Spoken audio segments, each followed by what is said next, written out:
Let's see this question. The question is, directions in the questions 2 statement are given as statement 1 and 2. Mark the correct choice as. Statement 1 में जो concept यहाँ पर use हो रहा है वो diakinesis यानी प्रोफेज 1 का use हो रहा है.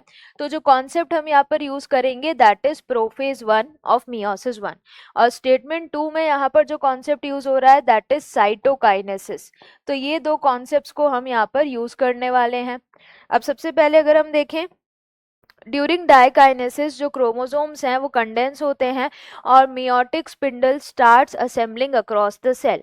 तो ये स्टेटमेंट में बोल रहा है कि डायकाइनेसिस में क्रोमोसोम कंडेंस हो रहे हैं, तो ये तो गलत हो गया.